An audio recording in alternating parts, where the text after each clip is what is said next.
शिक्षा विभाग के अधिकारी क्या हाई कोर्ट से ऊपर चल रहे हैं आप लोग? बताइए। नियमावली जब बनी हुई है और आप खुद आपने जाकर कमिट किया है कि हम प्रमोशन देंगे तो आप प्रमोशन दीजिए। तो बिहार का नौजवान डोमिसाइल लागू कराने के लिए एकदम संकल्पित है, लड़ेगा। जान लीजिए बदलता हुआ बिहार है।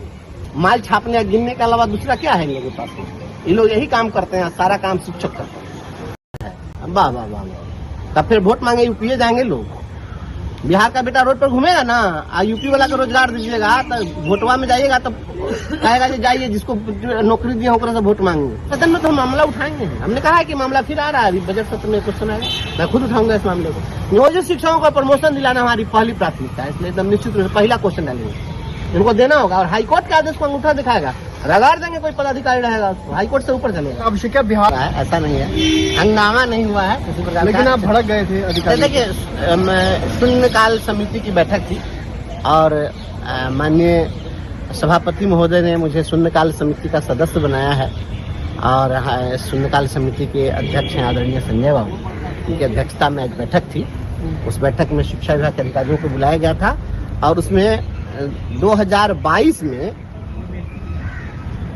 ये जो सदन चला था उसमें शून्यकाल में जो प्रश्न आए थे उसके कंप्लायंस से संबंधित 13 इश्यूज पर उन लोगों को जवाब देना था। तो उसमें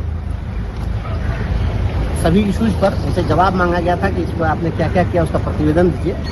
तो उसमें कई महत्वपूर्ण बातें थी, जिसमें आपको मैं बताऊं कि एक बड़ा इशू था। वह इशू था हम लोग का कि जो नियोजित शिक्षकों का आंदोलन चल रहा था, उस आंदोलन के दरमियान जो एक बहुत बड़े तानाशाह हुक्मरान आए थे, उन्होंने कहा कि धरना प्रदर्शन करोगे तो वेतन काट दिया जाएगा और वेतन कटौती भी की गई। कोई थोड़ा सा विलम्ब आया तो उसका वेतन काट दो, ये करो वो करो। इस मामले में सवाल था कि भाई उनका वेतन भुगतान के संबंध में क्या हुआ। तो हाँ, उन्हीं के समय में उन्हीं के समय की बात थी। तो हमने कहा इन अधिकारियों से कि भाई अब तो वो तानाशाह चले गए, तब हिटलर का शासन खत्म हो गया, तो अब जो है कम से कम जो अननेसेसरी, अब कोई एक दिन अगर कोई एब्सेंट मिला तो 1 सप्ताह का वेतन काट दिया। कोई आंदोलन में आया था छुट्टी लेकर, फिर भी आपने कहा कि उसका 15 दिन का वेतन काट दो, तो उसको रिलीज कर दीजिए। तो इस संबंध में वर्तमान वाले जो सीएस महोदय हैं, इन्होंने भी पूर्व में एक पत्र जारी किया था और उसमें उन्होंने कहा था कि अगर किसी की वेतन कटौती की गई है तो वेतन कटौती नहीं होनी चाहिए। तो हमने कहा कि उसी पत्र के लाइट में आप क्या करिए कि पूरे बिहार में, क्योंकि आदेश तो हो ही चुका हुआ है कि भाई इनका वेतन रिलीज कर देना है, तो हमने कहा कि ऐसे ही होगा नहीं रिलीज। आप सभी जिला से मांगिए रिपोर्ट, प्रतिवेदन मांगिए कि कितने लोगों का भुगतान लंबित था और कितने कटा था और कितने लोगों का भुगतान जो है रिलीज कर दिया गया, लंबित वेतन कितने लोगों को रिलीज कर दिया गया। एक रिपोर्ट मांगिए। इसके लिए हमने इंस्ट्रक्शन अध्यक्ष महोदय के माध्यम से शिक्षा विभाग को अधिकारियों को हमने दिया, डायरेक्टर आए हुए थे। उसके बाद में उसमें लाइब्रेरियन की बहाली से संबंधित मामला था। लाइब्रेरियन की बहाली अभी तक एक ही बार हुई। तो इसमें सवाल जो था वह विश्वविद्यालय से संबंधित था और महाविद्यालय से संबंधित था और विद्यालय भी उसमें जिक्र था। तो इसमें जो आए थे अधिकारी वह यूजीसी और विश्वविद्यालय की बात कर रहे थे। मैंने कहा कि उच्च शिक्षा की मैं बात नहीं करता। मुझे बताइए कि जब आपने सेकेंडरी में सभी पंचायतों में आपने स्कूलों को अपग्रेड करके एक स्कूल को हाई स्कूल कर दिया, हर पंचायत में एक हाई स्कूल हो गया, तो 8,500 के लगभग तो हाई स्कूल हो गया। और पहले से भी किसी पंचायत में हाई स्कूल था तो वहां पर एक और हो गया, तो 2 हो गया। तो आपने टीचर का अपॉइंटमेंट किया लेकिन उसमें लाइब्रेरियन को अपॉइंट आपने नहीं किया, तो इसको आप कैसे, इस पर सवाल था 2022 में ही, अभी तक आपने क्या काम किया? तो इन लोगों के पास बहुत कुछ नहीं था, लेकिन इन्होंने कहा है कि अभी विद्यालय सहायक और विद्यालय परिचारी से संबंधित नियमावली जो है वह प्रोसेस में है और अधिसूचित होने के लिए महामहिम को जाने वाली है। और उसी के साथ साथ हम लोग लाइब्रेरियन का भी भेज रहे हैं, सब हो जाएगा और फिर लाइब्रेरियन की बहाली उनके साथ हम लोग ठीक करेंगे। तो उन्होंने एक आश्वासन दिया है। हमने कहा कि जितना जल्द हो इसको आप करिए। और माननीय मुख्यमंत्री जी तो आजकल रोजगार के मामले में तो एकदम धुआंधार बल्लेबाजी कर रहे हैं, केवल बहाली हो रही है, तो सबकी बहाली हो रही है, तो लाइब्रेरियन को क्या छोड़ रहे हैं? लाइब्रेरियन को भी अपॉइंट करिए। तो इस पर मजबूती के साथ हमने बात रखी और अधिकारियों से हमने उम्मीद की है कि करिए। और एक बड़ा इशू था जो इसमें नहीं था, उस इशू को हमने उठाया। उसमें क्या इशू? प्राइमरी डायरेक्टर से हमने कहा है कि आप बताइए कि नियोजित शिक्षक प्रमोशन आपसे मांगना है, प्रमोशन क्यों नहीं दीजिएगा? प्रमोशन आप दीजिएगा कि नहीं दीजिएगा? हम हाई कोर्ट में केस लड़े और वह केस जो था हमारा अवमाननावाद था 1742/2017 का, और उसमें प्राइमरी एजुकेशन डायरेक्टर तत्कालीन जो थे डायरेक्टर, उनका फिजिकल अपीयरेंस लगा था और उसमें उन्होंने कहा कि मुझे 4 महीने का समय दीजिए, हम कर देंगे। और कोर्ट ने कहा कि आप 4 महीने मांगते हैं तो हम 5.5 महीने आपको समय दे रहे हैं, लेकिन इसके बाद अगर नॉन कंप्लायंस की स्थिति बनेगी तो उसको हम कंसिडर नहीं करेंगे। फिर भी आपने नहीं किया। तो हमने कहा कि हाई कोर्ट के आदेश को आप लोग ठेंगा क्यों दिखा रहे हैं? शिक्षा विभाग। हाँ, मैंने कहा कि शिक्षा विभाग के अधिकारी क्या हाई कोर्ट से ऊपर चल रहे हैं आप लोग? बताइए। मैंने कड़े लहजे में कहा इस बात को कि आप इस चीज को देखिए, और प्राइमरी डायरेक्टर साहब को नोट भी किए, मैंने नोट करा दिया उनको। मैंने कहा कि आप इसको देख लीजिए, और नियमावली जब बनी हुई है और आप खुद आपने जाकर कमिट किया है कि हम प्रमोशन देंगे, तो आप प्रमोशन दीजिए। तो मुझे लगता है कि प्रमोशन की जो कार्रवाई है वो जल्द ही हो जानी चाहिए। आश्वासन उन्होंने दिया है कि हमको नहीं होता है तो आगे नहीं होता है तो फिर सदन में तो हम मामला उठाएंगे। हमने कहा है कि मामला फिर आ रहा है, अभी बजट सत्र में क्वेश्चन आएगा, मैं खुद उठाऊंगा इस मामले को।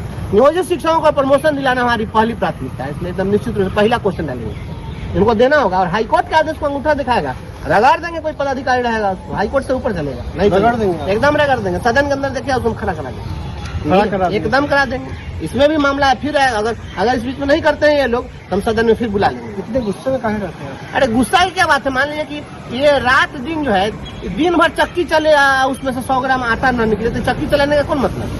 खाली शिक्षकों की ही समस्या है, खाली आप शिक्षकों आप पत्रकारों की भी समस्या है, आपके पत्रकारों के सवाल पर मुझे है कि आप लोग को भी पेंशन की सुविधा दी जाए, जितने भी पत्रकार हैं उन पत्रकार लोगों को भी बजाबता जो है रजिस्टर्ड पत्रकार बनाया जाए, इनको भी। मतलब पढ़ाने के अलावा सबसे ज्यादा समस्या शिक्षकों को होती है। अच्छा, तो सबसे अच्छा शिक्षक की समस्या अगर दूर नहीं होगी, अधिकारी कहते हैं काम करने के लिए तो आपको दिक्कत है। कौन कहा है कि काम करने से दिक्कत है? काम नहीं शिक्षक करता है तो अधिकारी लोग करते हैं। कौन पदाधिकारी जाके काम करता है बताइए?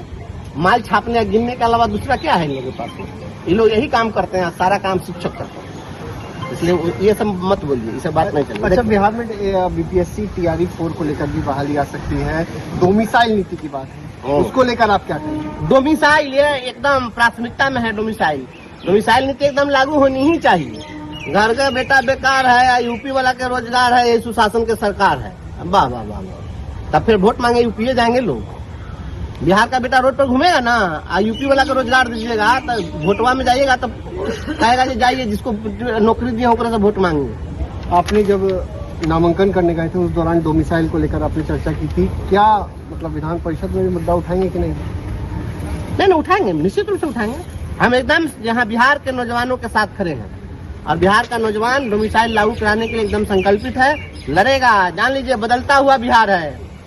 अब जान लीजिए, अब ट्रेडिशनल राज लोग करते हैं। कौन पदाधिकारी जाके काम करता है बताइए? माल छापने या गिनने के अलावा दूसरा क्या है इन लोगों के पास? ये लोग यही काम करते हैं, सारा काम शिक्षक करते हैं, इसलिए ये सब मत बोलिए, ये सब बात नहीं चलेगी। अच्छा, बिहार में बीपीएससी TRE 4 को लेकर भी बहाली आ सकती है, डोमिसाइल नीति की बात है, उसको लेकर आप क्या कहेंगे? डोमिसाइल ये एकदम प्राथमिकता में है। डोमिसाइल नीति एकदम लागू होनी।